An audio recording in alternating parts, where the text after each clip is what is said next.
Okay, let's go ahead and get started. Welcome everyone to today's webinar, Marketing Fast and Furious, 3 Ways to Shift to More Agile Marketing Planning. We've got a pretty lively discussion lined up for today with our esteemed panel of speakers.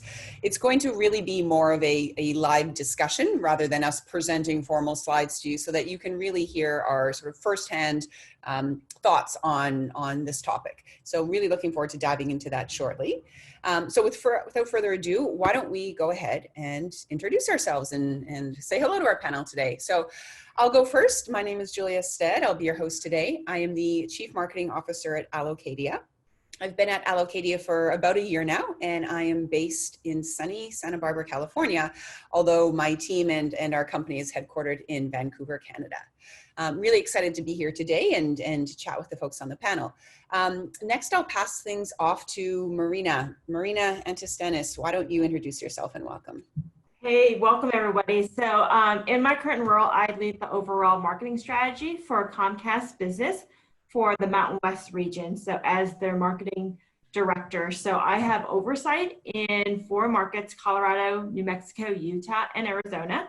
I'm responsible for not only driving demand for our SMB and enterprise sales organization, but I'm also responsible for helping to accelerate those opportunities that are already in the funnel to close.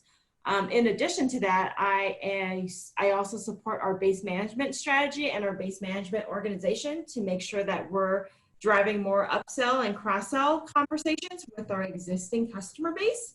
I'm based here in Colorado, in Denver, Colorado, and it is beautiful here today. Well, thank you for joining us. You also have a lovely background. I like the art installation. Yes. Awesome. Welcome again. Garth Bradley, welcome. Why don't you tell us a little bit about yourself? Thanks, Julia. Great to be here as well. I'm located here in San Francisco Bay Area. Not quite as beautiful a day here, as we've got a little bit of smoke from a lot of fires happening. So a little scary that way, but I am Vice President of our integrated marketing team at Workfront. Workfront is a work management solution for managing all of your work across your business. And within my team, we've got an integrated campaigns team that runs our key campaigns. We've also got content as well as digital demand generation. So all of our digital channels, paid search, paid media, email, webinars, anything that you do online. Awesome. Well, great to have you, and can't wait to hear your thoughts. And then last but certainly not least, Doug Sechrist, welcome. Tell us a little bit about yourself. Thanks, Julia. Great to be here. I'm in Austin, Texas, and it's super hot here, so probably not nearly as nice as San Francisco. But I run growth and demand at Zenefits. For those of you that don't know who Zenefits is, we are a HR benefits and payroll software company for small businesses. My purview is really everything growth and demand. As my title suggests, I oversee our content marketing teams, our performance marketing operations. And given we're in the small business sector, we've kind of got two go-to-markets. One that we call our assisted, so it's where we're generating demand for a sales team, and then we also sell our product online, so much more of a product-led strategy, which requires some intricacies in the way we approach planning and really think about our go-to-market. So super excited to be here. Awesome. Yeah, can't wait to pick your brain on that. So let's go ahead and dive in. Just to kind of set the stage and tone for what we'll be talking about. Marketing planning has changed dramatically, and the elephant in the room, or we'll just address it sort of front on, is since the pandemic hit back in March, the way marketing organizations have had to plan has basically sort of been blown up and rebuilt on the fly. What used to be our sort of traditional annual planning processes and quarterly planning processes have now shifted to weekly, monthly sort of micro planning cycles. And at the same time, the majority of marketing organizations are also faced with a little bit fewer resources, sometimes a lot fewer resources, and pressure to perform still with fewer resources.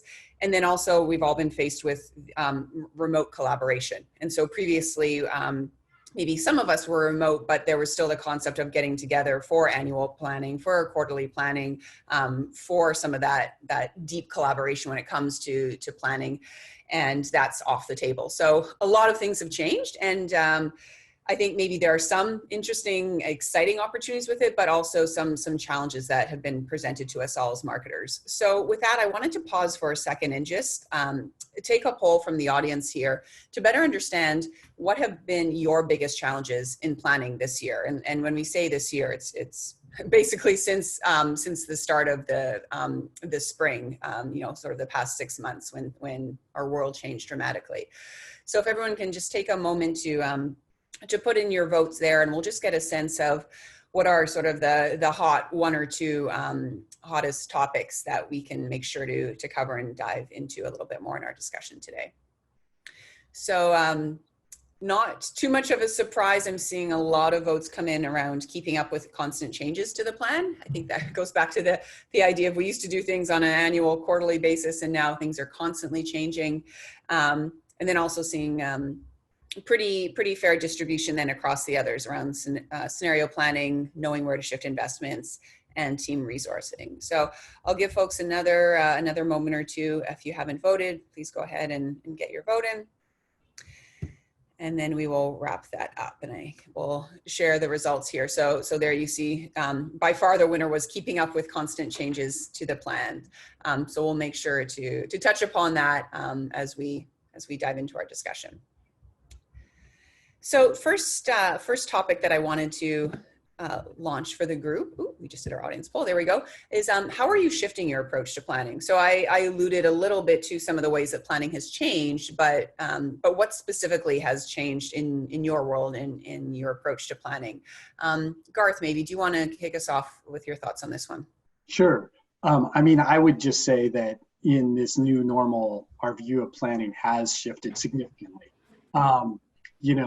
There was a time when business planning was only an annual thing, and now it's very much even beyond a quarterly thing, but it's quarterly, and it's really continuous now as we are adapting to some of the new things. So, in terms of an example of that is we were coming into the last quarter really focused on in-person events.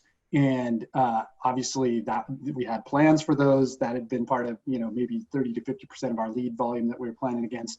And of course, all of those were moved either virtual or canceled. And so shifting really quickly to all virtual and to webinars, to digital, to make up that gap was something, it required a significant strategy shift within the team. And it also shone a spotlight on our digital efficiency, right? Like how efficient was digital in terms of driving the types of leads that we needed and the number of leads that we needed. And so I think that drove a lot of our planning from a long-term approach that had to just shift immediately. So, and then I don't know, so yeah, that's kind of some of the main shifts I saw. So it sounds like then long term's kind of off the table, and really that shift to everything being focused on short term. Yes, I would agree. Were there any specific processes or tools that you've adopted across your team to help get that focus more on the short term planning or work collaboratively? Well, thanks for asking that one. I will say we are fortunate at Workfront that we just released 2 new products that have helped us in doing this. One is called Workfront Align, and the other is called Workfront Scenario Planner. I swear, Julia, and I didn't set up on those questions at the beginning. But, I'm going to ask everybody this question, so yeah. Yeah, so, but the scenario planning, so really, in the course of getting these products to market, we had an opportunity to speak to many marketing professionals about the future of planning, and the main themes were always, we need to connect strategic goals to work, and making sure that everyone is prioritizing the right work, and that we're being able to track and monitor progress against strategic goals. So the entire organization is then on the same page and is aware of the progress being made. And then, our plans are only as good as the goals that drive them, and being able to have that visibility into them is key. So, those are some of the tools, things I would just highlight that, when your strategy changes, you have to be able to nimbly change your plan midstream. And I think the scenario planner has helped us a lot in that, because then we're able to see what would the impacts be of shifting our dollars from in-person events to digital and getting that visibility into all the different work that's happening. So I'd say those are a few of the things. I will give kind of an example from Penn State, one of our customers. They said that strategy and execution can be done in isolation, but we need the ability to iteratively prioritize and plan while ensuring every person involved in the associated work knows exactly where to focus their efforts. And in today's fast changing environment, achieving this kind of agility and focus is absolutely critical in doing that. So. Yeah, I think that'll probably be a theme that emerges. I know it's something that we're very focused on at Allocadia in our marketing organization is focus, right? You've got to move quickly, you've got to execute quickly, and you can't do that if you've got 20 different things on your plate. You kind of have to narrow the list and to be able to move fast. Let's see, Doug, really curious to hear your thoughts on this one. Yeah, you bet. So I think, maybe a different perspective from Garth and Workfront, where we serve small businesses. So the vast majority of our marketing is digital. So we didn't have events that we needed to reschedule or rethink and things like that. The other thing, and I think maybe we had a leg up on planning here, is we are such a fast-paced transactional company. We live and die by the month and even the weeks sometimes, right? So we are fairly, we plan a lot, and we have an operating plan that we review, as a sales, marketing, finance, product team very frequently. And a lot of what we do is testing. So, but it definitely, when the pandemic hit initially, we had to rethink, what does this mean for the segment we serve? Because small businesses were as impacted, if not more, than enterprise segments and other areas of business. So we very quickly in March sort of shifted our thinking from, just pure growth and acquisition and conversion to more of an empathetic, how do we help keep small businesses in business? And, huge kudos to our content and organic teams for really leading with, we're going to quit putting content out there about us, and we're going to put content out there about, how do we help small businesses get PPP loans? How do we help them deal with a lot of the things that are, inevitably going to change with remote workforces and, having to deal with furloughs and, a variety of other things that came about for the pandemic. So we definitely shifted. We probably tripled our content output. And the upside to that was not only were we helping our segment, but we were also driving our organic volume, 3x, 4x, and really starting to drive way more traffic than we ever have historically been able to do. The other thing we did is we got creative on, in addition to helping them with resources, how do we help them with cost, right? Cost is a huge thing. So we offered our product for free for a year for any small businesses that need it. And again, the upside for us on that is, we reached people that, theoretically or historically haven't come to us, but they saw a great deal. It also helped us with, anyone taking our product for a year, that buys us a year to serve them, get them activated, and so on. And I think that the other thing we did from a planning perspective is it really forced us to look even more closely at, the channels that work, the segments that work, and those that don't. And more specifically, with the pandemic, different industries, were hurt far more than others. So, we took a lot of what we did from a campaign standpoint and from a targeting standpoint, and started to hone in on, higher probability segments, for example, like healthcare or cannabis or other companies that are doing really well during this time, and really letting our content efforts support the broader community. Yeah. It's fascinating. It's neat to hear how quickly your team adapted to the opportunity, for lack of a better phrasing of it. So it sounds like you had great planning systems in place already, and you were doing more that iterative weekly, monthly planning. Did anything change because it sounds like, but what you were actually, the work you were doing is what changed more than the processes. Did you make any changes, again, whether it's systems you were using or processes or styles of collaboration to sort of wrangle those changes, making the quick shifts in which industries you were targeting, or which product offerings you were sort of scaling back or pushing more? Yeah, for sure. I mean, like tools, we didn't really change anything, but I think from a process standpoint, and just from a, like we were a business impacted as well, right? Everyone's remote, and we weren't as good at being remote. So I think it forced us, I'd say the two things that became really apparent is we had to be super transparent, across all teams and channels and what we're doing. And we had to figure out ways to align on where are we going to make investments, where are we going to make changes, how is this going to impact other teams, down funnel, up funnel, all those types of stuff. So I think it forced us to get really good, really quickly at collaboration, and just, kind of being empathetic to other, dependencies that we've got within the company, and I think that, so we probably meet twice as much, but the meetings are much more concise and clear as opposed to meetings for meeting's sake.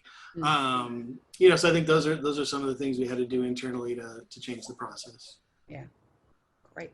Great to hear. Marina, let's get your take on this one. Yeah, I think, kind of just to dovetail what Garth and both Doug said, as well as I think with Comcast, Comcast Business is part of the big umbrella of Comcast Cable, right? And so, we're a Fortune 50 company. We're going after not only the SMBs as well as our enterprise and mid-market space. And so definitely saw the shift in our SMB and how we were going after that market. But I think for us, we quickly pivoted from those in-person activities to also a very virtual activity fairly quickly on our side as well. And I think just being agile in our planning to make sure that we're addressing the market where it's heading versus being really reactive on that. We do our annual planning at the beginning of probably around May, June timeframe for the following year. And so our goals don't change for the year. Basically, those are already established goals. It's how we go about achieving those goals that have changed for us.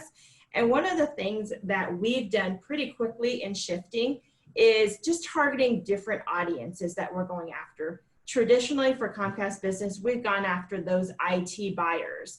And look, with a lot of the folks here, we all go after the same buyers. It's IT directors and above, basically. But what we were trying to do and really starting to pivot is testing out different messages and different content to different audience members. So with COVID hitting, we're starting to see a lot more decision makers early on in the process that we normally haven't seen. And so we usually start with IT, but now we're starting to get really targeted with our business operations, our sales, our marketing, even HR and finance, given what we sell, is making sure that the customer experience is taken care of, as well as that employee experience is taken care of, given the fact that everyone's working from home. So you have the right technology to work from home from a bandwidth perspective, from a voice perspective. So a lot of those tools we've actually shifted and actually going after just a different audience and making sure that we're addressing the entire buyer's journey, not just those IT buyers that we've traditionally gone after. Yeah, it's interesting, and what an interesting time to be, going through annual planning. A lot of businesses maybe don't start quite as early as Comcast does, but are starting to get into that now.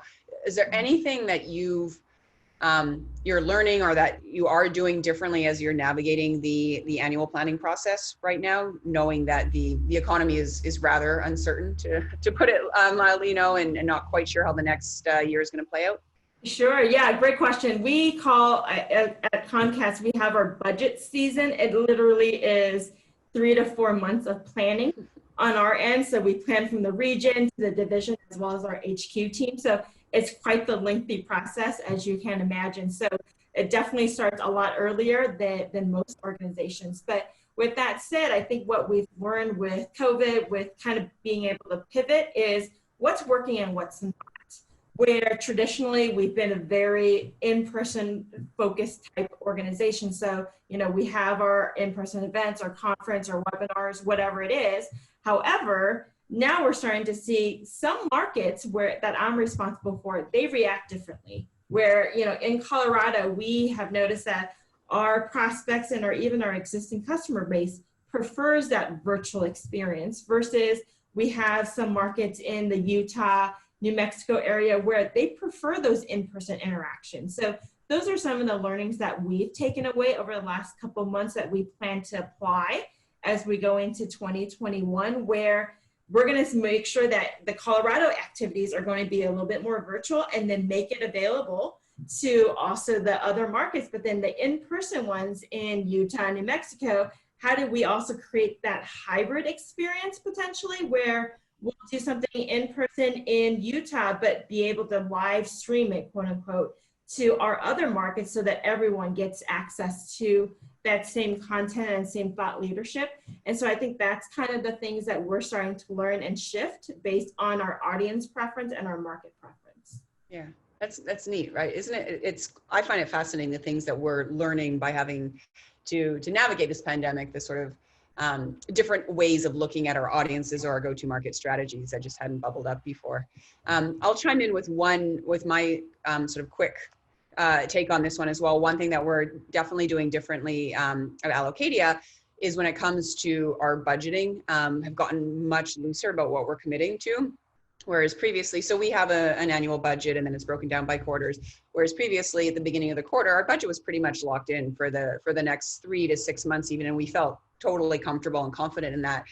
For now, I've got my kind of my plan, which is sort of the amount of money that we have available to spend, and then our forecast of how much we actually think we'll spend. And the plan is pretty well built out for each quarter and beyond, but we're really keeping it loose on how much we're forecasting to spend each month until about early to midway through the month, because we're moving things around so much on that sort of weekly, bi-weekly basis. And so I've got a higher comfort level with my team sort of saying, hey, here's theoretically how I think I'm going to spend my money over the quarter, but basically I'm only really confident in the next month. The next 2 months, I'm going to keep moving around as different opportunities sort of bubble up or as I see success in one area or another. And so it's been a little bit of a process and mindset shift that we're all just kind of getting more comfortable with. So let's move on to the next one. How are you introducing more agility to your planning efforts? This could be, I feel like there could be a lot of things, but let's hone this into sort of one key thing that that you've started doing differently in your marketing organization. And this one, Marina, actually, let's kick it off with you this time. Yeah, absolutely. I think for me, it's pretty simple. It's, we continue to plan on a quarterly basis, quarterly in advance, and sticking to our yearly goals. But what we've actually put into place is our just in case plan as well. So I think, on your poll, a lot of scenario planning of, what's going to come, what do we kind of, head towards. So that's something that we have put in place. If we decide to do an in-person or a hybrid event, if we have to pivot very quickly, we have been able to do so, having all the technology in place as well. So we are big on that just in case plan on our side, because you never know what's going to happen right now and how things will react. So, something might be happening in Colorado and it's not happening in our Utah market or even other regions where I think the expectations are a little bit different from, the community. When you go from city to city, state to state, things are very different. And so we want to make sure that we are accommodating to our market and what they need and how they want to participate with us. So I think for me, it's really having that just in case plan in place. Yeah. I like the name of it, just in case. Just in case. Yeah. Great. Garth, what's your take on this one? Yeah. So it's a little in line, Julia, with what you're talking about in terms of thinking about budget and then impact. So we're trying to be a lot more agile right now by determining how we can make the biggest impact with our resources, both people and budget. And so in addition to planning our pipeline from the top down, right? Like, here's the revenue we need to hit, here's the leads we need to provide to do that. We're also providing that bottom up view because things are changing so much that we can't count on the same things like in-person events, but there's even digital tactics are changing right now a lot. So being able to provide the business with that view of, hey, you know, the type of leads you're going to get now are a little bit different. And if we don't make some changes quickly, we may actually miss our numbers, is a role that marketing can play right now that is so important to their business. And that's been a lot enabled, you know, we built that model, but then we use Allocadia then to kind of track all the different shifts that we need to make and what the impacts will be. So that's been a really valuable tool in doing it. And I just give an example, you know, kind of more specifically is, you know, you think about those digital channels, they're so much more flexible. And, you know, we're able to make changes and shifts in pretty much real time in terms of, okay, social is now doing a great job of reaching enterprise level customers that we really need. And it's doing it at a cost per lead that is much lower than, let's say, paid search. And we can make shifts in pretty real time doing that, but you can really mess things up. If you make a lot of those quick shifts, your budget can get messy really quick. And so being able to track the work, and we're using, of course, Workfront to do that, and then the budget in Allocadia together is allowing us to be able to do that in fairly real time without causing too much chaos across the teams, so that they understand the shifts that we're making. Yeah. Neat. And that is, yeah, it's such a blessing with digital, how easy it is to hit pause, dial up, dial down. I've spoken to a lot of marketing leaders, even myself included, that felt almost a bit of a sigh of relief when events were kind of wiped out for the foreseeable future, because they take so much budget and they're locked in for so long. You can't be particularly flexible when it came to the more traditional annual calendar of events and what you had to pre-commit to, you know, 12 months in advance or so on. So it's opened up some interesting new opportunities for sure. Doug, what's your take on this one? Yeah, similar to both Garth and Marina, and I love the just in case plan. We call ours the C19 and the C19 V2 plans. So we've got, you know, a couple different scenarios. And I think I mentioned this before, but, you know, for us, you know, it's having those scenarios, and then it's having like really crystal clear transparency and alignment across all the stakeholders that have a role to play. And then being in lockstep for, you know, what we're seeing. And I think one of the biggest challenges to planning, you know, over the last few months is, you know, all your core assumptions of kind of out the window, your close rates, your CPLs, your everything else that goes into modeling a scenario. For the most part, you know, so much has changed, it's really hard to predict. So we're starting to double down on secondary KPIs that, you know, you normally only look at when things go bad or really good and things like that. And we're putting a lot more attention in ensuring we understand and then are able to react in real time. You know, so I think that's one of the things we're doing. We're also trying to keep an eye on long-term, right? Like, this isn't the new norm, hopefully, right? And so there's things happening in the macro environment that we are trying to predict, and we are trying to predict when. And also planning for what does that mean, so that we don't just react to week over week, month over month. We're really starting to think about, you know, what do we need to be doing for February, March of next year, when things will be in, you know, a different place, hopefully, than they are now. Yeah, that's similar to what I was going to chime in with in my thoughts. Just the idea of KPIs and how they've changed a little bit and how that informs planning. We've developed a bit of a SWOT team that's doing a much more frequent cycle of different top of funnel metrics for us to help us better ascertain what's working and then quickly pivot our plans based on sort of those leading indicator metrics, rather than waiting to see what revenue is going to be produced. Because, like everyone's sort of been saying, that traditional revenue streams are unpredictable right now, and we're seeing spikes or lags or delays and stuff like that. So turning more to those secondary leading indicator metrics is something that we've been doing as well, and then using that to sort of inform quick pivots in our monthly plans and our biweekly plans. Let's move on to our last discussion question. Good sort of lessons learned, pitfalls. information to share with our audience. So if everyone can just share a pitfall or two to avoid on your journey to better planning. What have you learned so far along this process, and what are some things that you'd recommend other marketers potentially avoid moving forward? So Doug, I'll actually hop back to you to go first on this one. Yeah, I mean, I think the biggest thing is don't overreact. You know, I think your natural inclination in a time like this is to cut and pause and, you know, wait to see. And I think that's a mistake. As we all know, you know, marketing is it's a machine.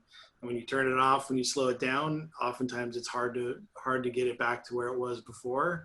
You know, and I think we have to just understand this isn't the new normal. You know, things are changing and evolving, but at some point, you know, we're going to get back to business, and we're going to be in a better place. So what we're trying not to do is overreact and not rely on current assumptions to plan, you know, future business. So that's one of the big things we're doing. Yeah, that's an interesting take. I haven't heard, to be honest, too many people take that mindset. I think it's a healthy one. The idea of don't forget that there will be a future and a long-term plan. We're all so focused on the short term, which we have to be, but yeah, don't also, at least at a certain level, take your eye off what that future is going to look like. Cool. Marina, what's your advice on this one? Yeah, I completely agree with Doug on this. I think, you know, marketing is more important now than ever before, and not marketing isn't really an option because things are changing so quickly.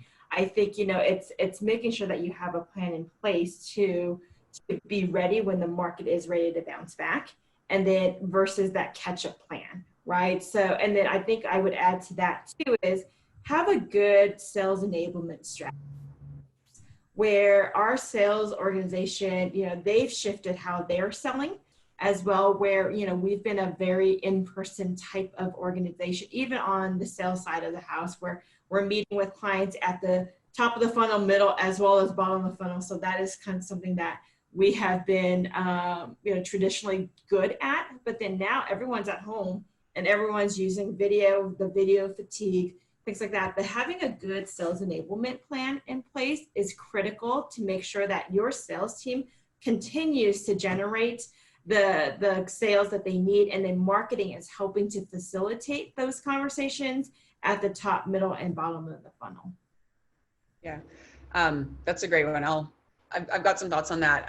Let's pass it off to Garth, and then I'll kind of circle back at the end. Garth, what's your advice here? Yeah, so I mean, my number one is really just be ready, you know, to change and have a methodology to support that, you know, any strategy shifts, so that the strategy shifts, but did the execution happen, and is there a methodology for tracking all the work that impacts, right? And that means, you know, having some standardized workflows that you know how long it's going to take if you make that kind of a strategy shift. Because what happens is people get really attached to their plans, and when things need to change quickly, it can be a huge stressor amongst the organization unless there's that process in place.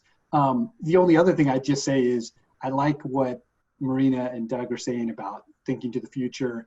And as you think about that, you know, one best practice that I kind of learned when I was at Microsoft was to treat Q1 of each new year as Q5 of the previous year. Because what I see just inevitably, if you look at the spend, it drops across almost every channel. And this is universally, not just my companies, but across every channel, the spend drops in Q1. And I mean, especially like for us, we're going after enterprise companies. That's actually when you most need leads if you're going to close them within that year. So just telling everybody, hey, just keep doing what you're doing until the new plan is fully in place. There's budget there, keep spending. Don't forget to keep spending is so important, because I just see that over and over again. There's this tendency to just have this little gap there. And as Doug said, you know, you turn that machine off, it's hard to get it back on, and you can miss a lot of opportunity there. Yeah, that's a great point, right? It's like we have this mindset of like run to the finish line, Q4 ends, and we're all like, okay, we're good for like a quarter. And it's like, no, you gotta keep pushing, you gotta keep going. Don't let the ball drop there. Yeah. I wanted to chime in on the alignment piece and the sales enablement piece.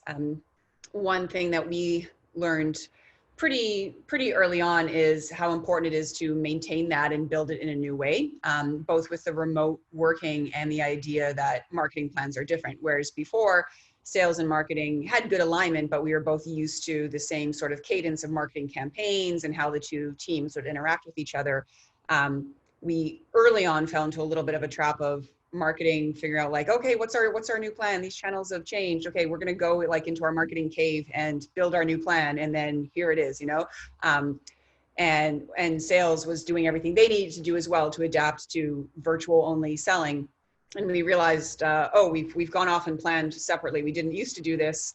Let's hit pause and figure out how to rethink our collaboration in a remote world and in a world where we don't have the playbooks that we used to rely on. And so it took a little bit of learning the hard way, and then we've gotten into a really solid cadence of planning jointly together and looking holistically at how can our teams jointly capitalize on as much revenue creation as possible right now, rather than having it be like, okay, what's our marketing strategy and what's our sales strategy? And sales enablement became a big piece of our marketing strategy, more so than it has been in the future, because it's not just our world that's been disrupted, right? It's the sales world that's been disrupted as well. So I'd say that's my biggest piece of advice, to sort of do a gut check and a health check on the sales and marketing alignment, and maybe tweak it a little bit as needed for this new situation.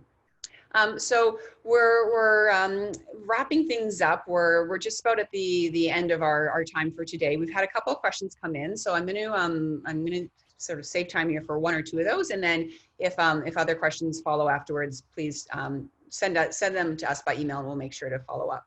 But I've got one question that came in here. This one looks like it's for Marina. And with field events not happening, which was previously a big part of your strategy, how are you incorporating sort of more specifically some of that face-to-face interaction into the sales world and sales enablement? Yeah, great question. I think that we're trying to make sure that we're being sensitive of our prospect and our customers' time, where right now I think everyone's going through that virtual fatigue, the video fatigue. And so what we've come up with is a couple programs. One is, having coffee with us, right? So I think coffee is a very low expectation type of activity that they're like, yep, I'll have coffee with you. We'll send them something so that they're having coffee together and having that initial discussion.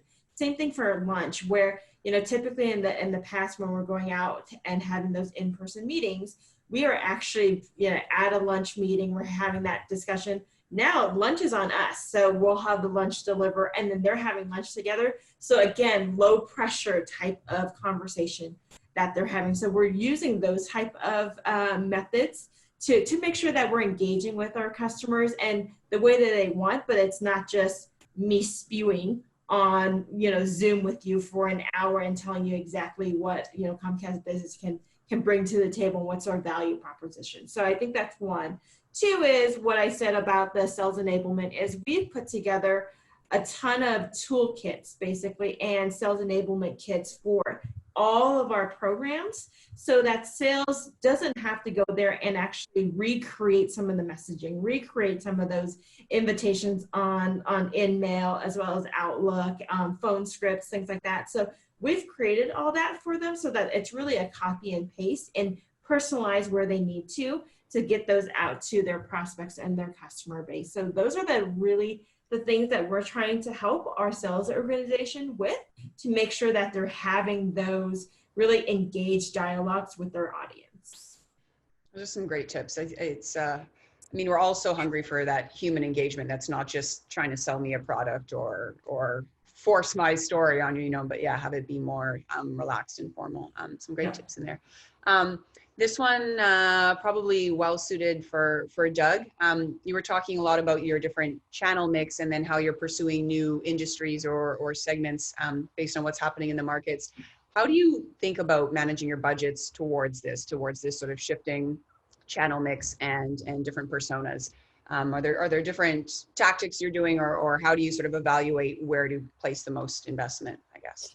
Yeah, it's a great question. I think, it's probably one thing that, hasn't really changed for us. I mean, we test everything. So I would say test, and figure out what's going to work, regardless of what's going on in the macro environment.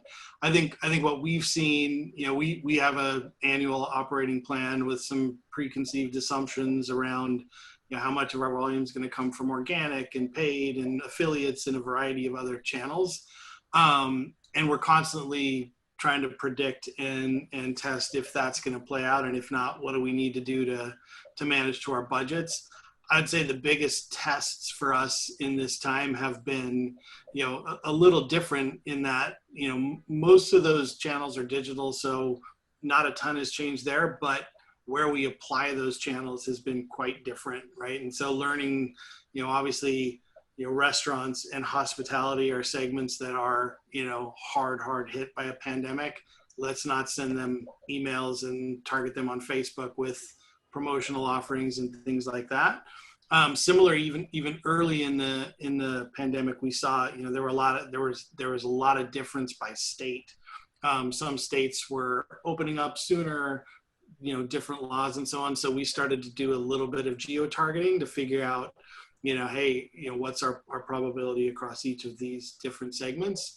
So I think that's kind of how we've looked at it. And I think Marina mentioned this, getting really good at, not just what we're doing, but follow through on enablement and alignment across all our orgs so that we are taking advantage of every opportunity to, continue to grow and move forward. Great, some good tips in there. We'll do one more, and this one, Garth, I'll give to you, but if anyone else wants to chime in afterwards as well, please do, because it's not one that we've actually touched upon yet. But hiring in the concept of in-house teams, how does hiring play into your planning processes at this point, either your contingent workforce or your full-time employees?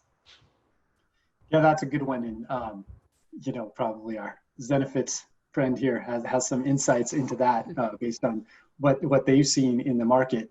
But just from my own perspective, I do think there is obviously it's still a pretty hot market, amazingly, for tech.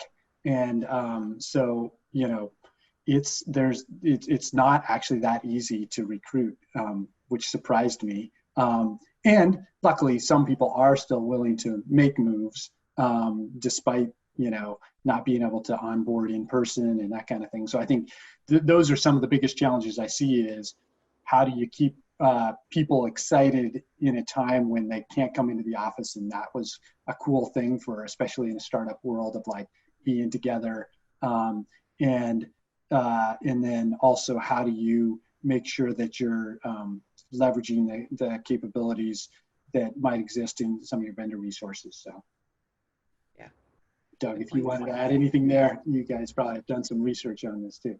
Yeah, no, love the shout out. Appreciate that, Garth. And certainly if you're a small business, Zenefits helps, think through a lot of these different scenarios, gig workers versus full-time employees, how to do a lot of that. And I think for us, very similar to Garth, we're looking at how do we augment our current teams? How do we make sure we've got the right resources in the right positions for this, this time? And also how do we scale up fast in the event that we see, the top of funnel increasing without having to go, source, recruit, onboard, new salespeople, things like that. So we have adapted some additional strategies just to figure out how to augment our current resources, with contingent workers and so on. I'm going to chime in because I have one thought, and then Marina, of course, it looks like you've got some thoughts too. One thing that we did is restructure internally some of the teams we've got to address the needs we have today, but doing that in tandem with thinking, like many companies, we're not going on a huge hiring spree right now, but thinking through, okay, what is our hiring potential or open headcount potentially going to look like now, 6 months, 12 months from now? And then how do we restructure the teams for the business needs today, but also to grow when we are ready to grow more aggressively in the future? Because what we did realize is that the way the marketing teams were structured prior to the pandemic hitting just wasn't the right mix for the current marketing world and the marketing world of the future. And so redefining roles and responsibilities a little bit and looking where we really need to build up competencies in-house and what areas maybe at this point could be outsourced to agencies or partners. Marina, what's your take on this one? Yeah, I think you're spot on. I think the way that we're looking at hiring is how are we addressing the market? Right now, we're starting to pivot into that virtual, that digital. So, before that, it was all a lot of in-person tech field activities. So we want to make sure that we're also addressing that from a hiring perspective where we're pivoting. So our hiring goals and our hiring needs and expertise is going to shift with that.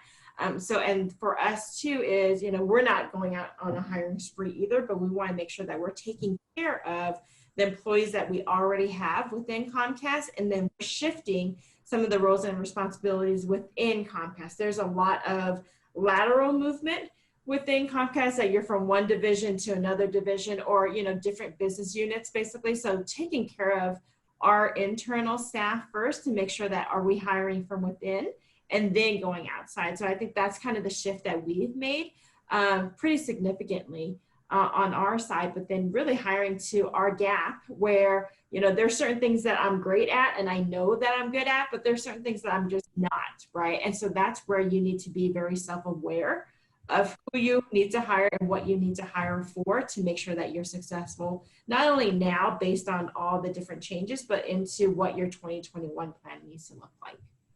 Yeah, I think that is a great note to end on. Some excellent recommendations there. Wanted to mention to everyone, Allocadia has just officially launched a planning crash course to help all marketers navigate not just the annual planning process, but more iterative agile planning in the world of today and the world of the future. So we'll make sure you've got all the info for that if you're interested in signing up. Really, really quick and easy to up-level your planning skills in just a few minutes a day. Wanted to say a big thank you again to our panelists, to Marina and Doug and Garth. Thank you. Some really great insights shared today. Thank you to all our listeners, and hope you enjoy the rest of your day.